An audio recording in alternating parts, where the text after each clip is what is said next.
那我当初买这台除湿机最大的理由就是它有一个市面上除湿机都没有的功能，那就是它可以自己。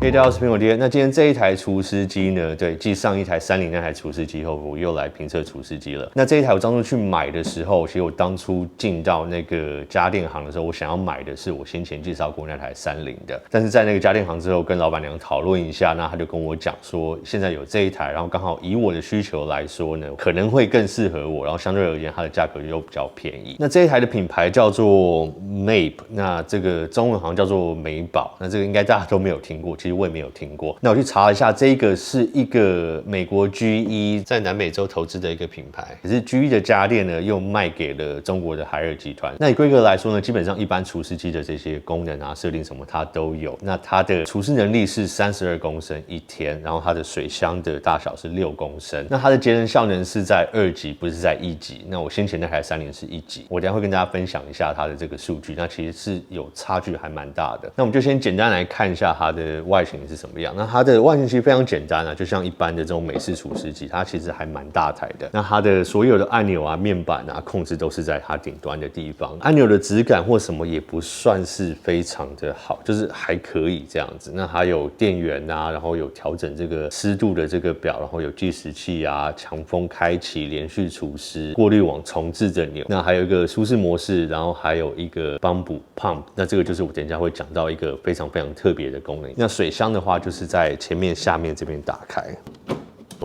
那整个水箱的质感，它的塑胶的厚度什么质感，跟先前30那台比起来，我觉得差蛮多的。可是这台价格相对也便宜了将近一半。水箱这边有一个小把手。这个可能在你在提水的时候会有点方便，可是其实用了这一台，我完全不需要去把水箱拿出来。那我们先从侧面开始啊，它的侧面它的排风口是在它的右手边，这边有一个排风口，这个就只有单一一个排风口，它也不能调整它排风的方向啊、上下，或者像30那一台，你可以自己选择定一个方向，这一台就没有，它就是单一一个方向排风。那在另一头就没有任何的排风口。那在后面呢，你可以看到它有一个万向轮，蛮好转的。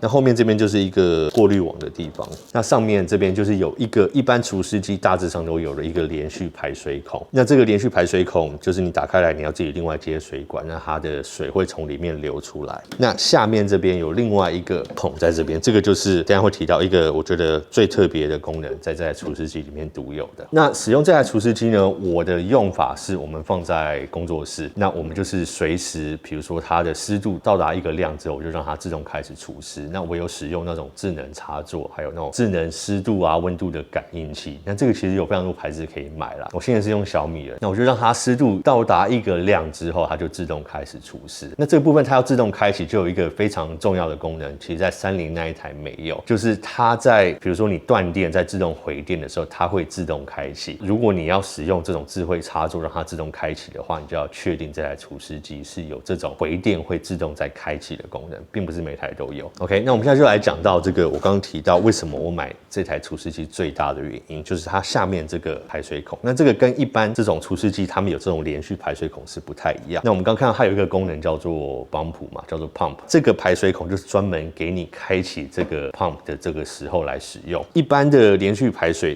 比如说他们都会坐在上面，因为它的水排出来的方式是用流出来的，所以你接一个水管，然后你的水管要确定说它的流向是从这个孔开始是向下流，那你可能要再流到你的排水孔或什么，就说这个过程中它都是必须要是一个直接只有从这个角度开始向下流的方式哦，你不能让它向上。所以这种时候，我觉得你在摆你这个连续排水除湿机的地方，很多时候它就有更多的限制。那它下面这个排水孔呢，我刚刚有提到上面这个帮补的地方，你买的时候它就送你一个管子，那这个管子你可以插进去之后，你可以把它调整位置。比如说你今天可能要把它排在你厨房的洗手台上面，那你就可以接这个水管，然后把这个水管向上拉到你厨房的这个水槽上面，那它就可以自己把水抽出来，然后它也不会因为它这个水管是向上而没有力去抽出来，所以这个就是一个我觉得蛮方便的功能。那我觉得在我们工作室来讲，现在在客厅的地方啊，在厨房的地方，他们其实是没有像一般有人家里厨房可能下面有排水孔，那这边没有。那如果我在除湿机有时候想要放在厨房，那只要这个帮浦的排水管其实给的非常长，那只要我可以把它延伸到厕所啊，或延伸到厨房的洗手台的话，我都可以让它自己进行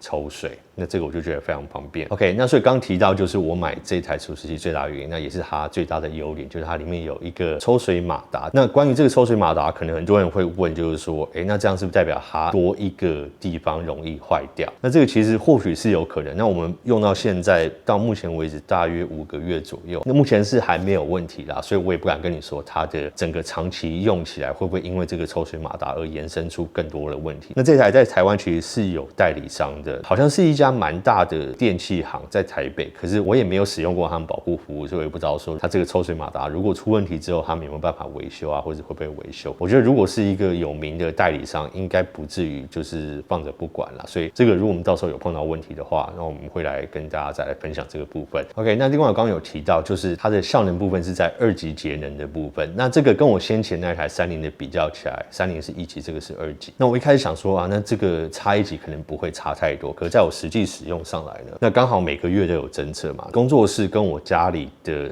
坪数大小没有差很多，基本上算是一样。可是当然室内的装潢会有一些差距啦，我们就用这个当参考。那30那一台呢，在先前最湿的时候，就是它整个月都开都在跑的时候，它1个月最大的用电量是在52度。那这一台呢，我们在刚好2月的时候碰到一个非常潮湿的一个月份，它的最大用电量就来到了95度，所以这个将近1.8倍、2倍左右。因为30那台是变频的，所以它在随时你平常在开启的时候，如果它的湿度是有控制下来的时候，它其实是不怎么耗电。可是这一台相对起来，如果你是要一直开着的状况下，它的耗电量还是比30那台高了不少。所以这也是为什么我用这个智慧插座的原因，因为它的耗电量真的是会有蛮大的差距。那再来另外一个缺点呢，就是也是看你使用的情况，就这一台的噪音比相对30那一台大了非常多。那当然对我而言，我当初知道我的使用方式就是放在工作室，有时候人不在的时候再进行除湿。说真的，它多吵，我也没有在这边睡觉，所以这个也没有什么关系，也不会影响到我。可如果你买这台除湿机是要放在家里，觉得放在客厅，如果你人会在的话，它其实声音都还蛮大的。它有蛮多不同阶段的声音，就平常它在开的时候，送风的时候声音就不小，那开始在除湿的时候又有另外一个声音，帮浦抽水在开启的时候又是另外一个声音。所以有时候如果它的噪音不是一个很恒定的一种噪音的话，其实对我而言，我觉得会有点影响。那如果今天一个有声音的除湿机，只要它的声音是蛮一致、蛮恒定的，基本上我觉得还可以接受。可是这一台就是你要去思考这一点，这个如果你要放在房间或放在你真的要住在那边啊，你平常要看电视的话，就要好好去想说这一台会不会适合你。那我就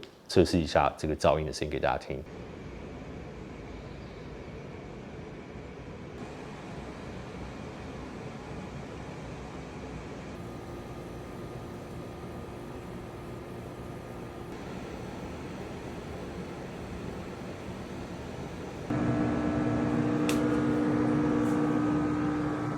OK， 好啊，那最后这台除湿机呢，其实用到现在，我们使用的方式算是我们一买的时候就非常清楚我们要用来干嘛，所以它的缺点都是在我们买的时候大概就知道，然后也觉得说，这些都还可以接受这些范围下。那你的使用情况的话，我觉得就要好好去想说你在什么地方要用它，那噪音可不可以接受啊？那这个帮浦抽水马达是不是你会担心它增加一个地方可能会坏掉？那这个是还不确定的，只是说有人可能会担心这一点，相对一般的除湿机。除了这些，我觉得你可能要先知道了这些缺点之外，那另外如果你的使用方式是像我刚刚讲的一样，你需要这个抽水马达，然后帮你把水抽出来到一个比较远或是比较高处的地方去排掉的话，那基本上现在市面上的除湿机我也没有看到什么其他有这样的一个功能在里面。市面上是有人卖一种小的抽水马达，你要另外接进去插电，当然啦，那个东西也不是跟任何除湿机是为了它做的，所以这种时候你要担心它会不会漏电，会不会有什么问题。所以那像这个它是抽水马达做在里面的，至少它是一体，它原本就是这样的设计，那我觉得相对起来感觉起来好像比较安全一点。好，那今天的影片讲这个除湿机的就在这边，有什么问题的话就欢迎在下面留言。那喜欢的话就记得订阅频道，按下小铃铛、按赞跟分享。